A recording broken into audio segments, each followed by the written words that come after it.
So what about the other 1% of the UFO phenomenon? Has there ever been legitimate sightings?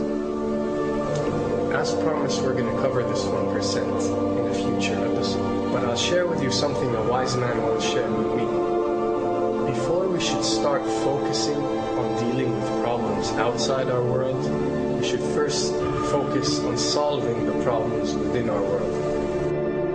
And before you can start solving problems within your world, you first have to solve problems within yourself and within your surrounding environment of family and friends. So basically what I'm trying to say is that we have priorities that we need to focus on first and foremost so we can successfully build our lives and our minds.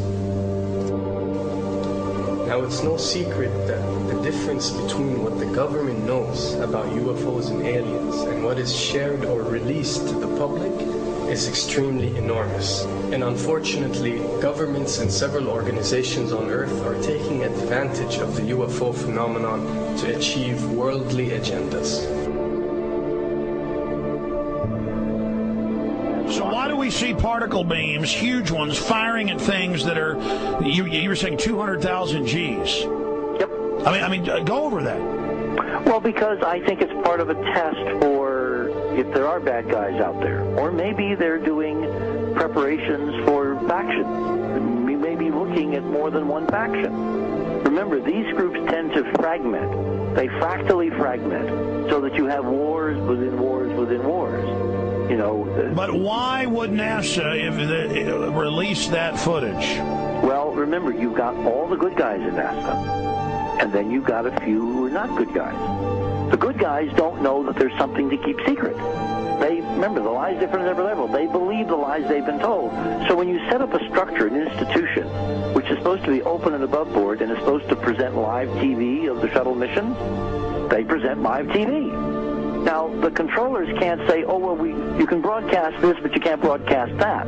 Because the honest guys will then say, sure. Well, why can't we broadcast that? So people always say if this was happening, it would come out, and it is coming out. Well, I mean, I agree with you. When you've got the Catholic Church saying we need to love the aliens, they're our brothers, when you've got every major denomination saying it, when you've got all the movies, and you've got, in the 80s, huge programs at the Olympics with aliens landing, fake aliens, and you've got huge things the size of 3 football fields floating over Dallas and stuff all over the place.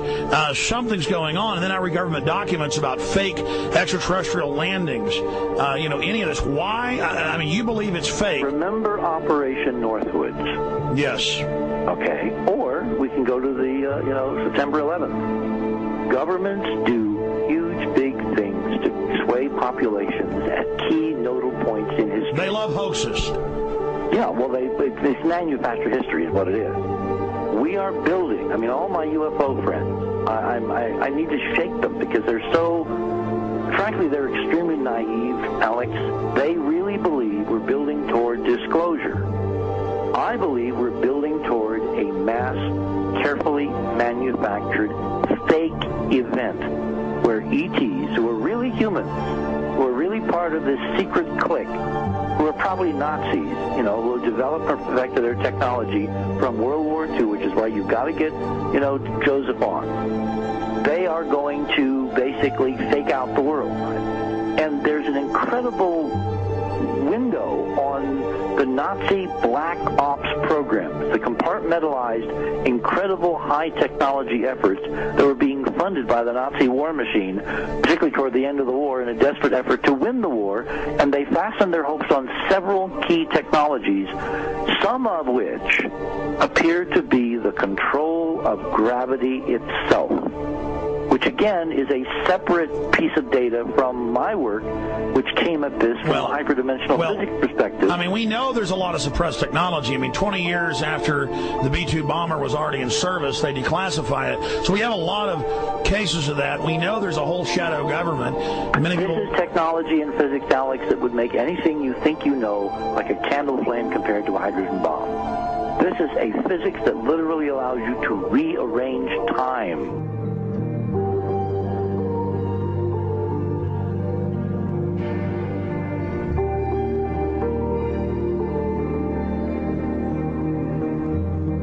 experiment. But I mean, imagine you've got all these compartments in these pyramids within pyramids of compartmentalization. That's why that's the New World Order symbol. And we don't know what they've got because they are so secret. We know they lie so much. We just know it's advanced. Mainline scientists say they're 30 years advanced. So Richard C. Hoagland, what I'm saying to you is, I'm entertaining what you're saying. I respect you. I think you're a great guy. My only issue is, like you said, dealing with what we know they could be up to. The fact, Alex, we have done experiments. We have our own data. We have experiments now from the Soviet Union. 30, 40 years when the Iron Curtain came down, when Glasnost finally prevailed, a huge amount of stuff was declassified from the KGB as well. And we now have put this data together. We not only know what the physics is, we know what it can do, we know what it's based on, we know how to make it work. We've seen in our own experiments ample evidence. We've seen experiments across the American landscape and even in Europe that vindicate various parts of this. And the latest thing I'm working on, it looks like von Braun himself was deeply involved in some of this early physics experimentation, but they're keeping all the good stuff for themselves. The reason is that if we got access to the good stuff, if we got access to the technologies, the energy, we wouldn't be worried about $4, $5 a gallon gas or $10 a gallon gas. We would live like people are supposed to live, all 6 billion of us who could live lightly on the earth, Alex, with this technology. And live longer. Absolutely, and better, and you could live to 200-300 and have the virility of your 20s and 30s. There's extraordinary medical breakthroughs, there's extraordinary physics breakthroughs, technology breakthroughs, energy. It's all been kept away. Think about it. We're already on a planet hurtling through space, all these wonders around you, and you've been taught it's bizarre to question, and that's because there's so many kooks in the alternative movement who do talk about ridiculous, Hollywood-style green men, instead of really looking at the shadow government and all these crazy secret societies that are admittedly running NASA and the shadow government. Well, ladies and gentlemen, during this talk that I'm going to give you, I'm going to explain to you the history of this phenomenon, who the secret government really is, and I will name them by name, the beginning group, the study group. I will tell you who they are today. I'm going to tell you what this is all about. I'm going to tell you who's selling drugs to your children, and I'm going to tell you why the United States government is afraid for you to find out what the truth is regarding UFOs.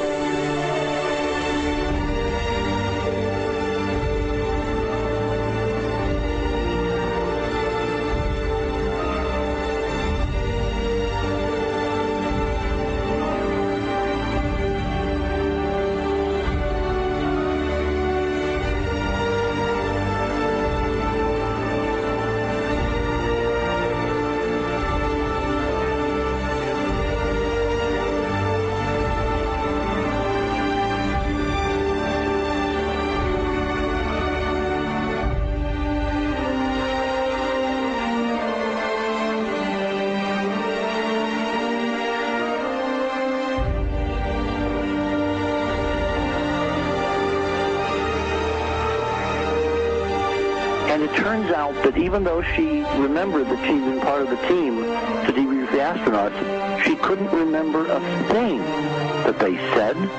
She couldn't remember why she no longer was working with NASA. She couldn't remember. In other words, her memory lapses were enormous, and I don't think they were feigned, because we now found the same pattern in all the flight crews. Because the awful truth, Alex, is they have been brainwashed. They have been mind-controlled. They have had a technology, a very sophisticated technology, which took away the real missions that they experienced.